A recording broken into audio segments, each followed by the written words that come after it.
ओशो का ये कथन, आपकी हंसी ही आपको अमीर बनाती है और वह हंसी आनंद देने वाली होनी चाहिए, हमें यह सिखाता है कि वास्तविक खुशी, संतोष, संपन्नता भौतिक चीज़ों से नहीं बल्कि भीतर से आती है। उनके अनुसार सच्ची समृद्धि किसी बाहरी चीज़ से नहीं बल्कि हमारी आंतरिक स्थिति से उत्पन्न होती है। यह हंसी तब आती है जब हम अपने भीतर शांति, संतोष और आत्म साक्षात्कार का अनुभव करते हैं। नंबर 1, असली खुशी का स्रोत। ओशो के अनुसार वास्तविक खुशी और आनंद हमारे अंदर से आता है। बाहरी संपत्ति, शक्ति और यश क्षणिक सुख तो दे सकते हैं, लेकिन ये स्थायी खुशी नहीं देते। सच्ची खुशी तब मिलती है जब हमारा मन शांत होता है और हम अपने आप से संतुष्ट होते हैं। नंबर 2, मासूमियत और सरलता से हंसना। ओशो का मानना है कि बच्चों की तरह मासूम और सहज होकर हंसना हमें अमीर बनाता है। बच्चों की हंसी बिना किसी वजह के, बिना किसी उद्देश्य के होती है। यही वह हंसी है जो वास्तविक आनंद देती है, क्योंकि इसमें किसी प्रकार की स्वार्थी भावना नहीं होती। नंबर 3, हंसी से मानसिक और शारीरिक लाभ। हंसी न केवल मानसिक रूप से बल्कि शारीरिक रूप से भी हमें स्वस्थ रखती है।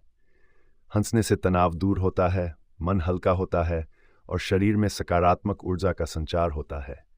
इस प्रकार हंसी हमारे जीवन को शारीरिक और मानसिक स्तर पर भी समृद्ध बनाती है।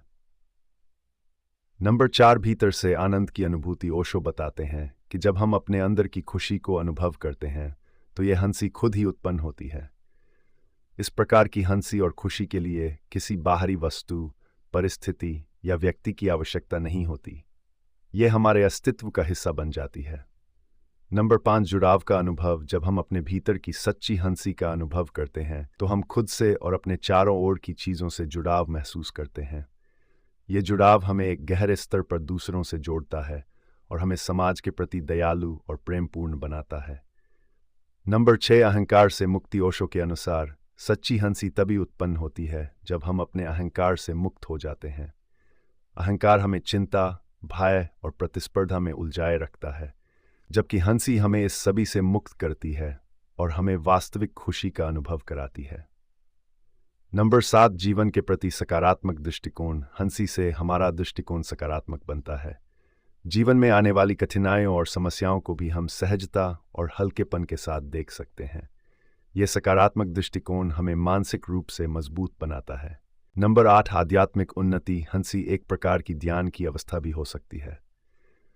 ओशो के अनुसार सच्ची हंसी एक ध्यान की तरह होती है, जिसमें व्यक्ति पूरी तरह से वर्तमान में होता है और हर प्रकार की चिंताओं और बाधाओं से मुक्त होता है। नंबर 9, संपन्नता की सही परिभाषा। ओशो हमें समझाते हैं कि असली संपन्नता आंतरिक होती है।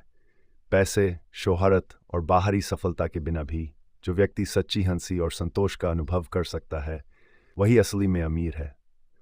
नंबर 10, जीवन का जश्न मनाने की भावना। ओशो के अनुसार जीवन का उद्देश्य खुशी और जश्न मनाना है।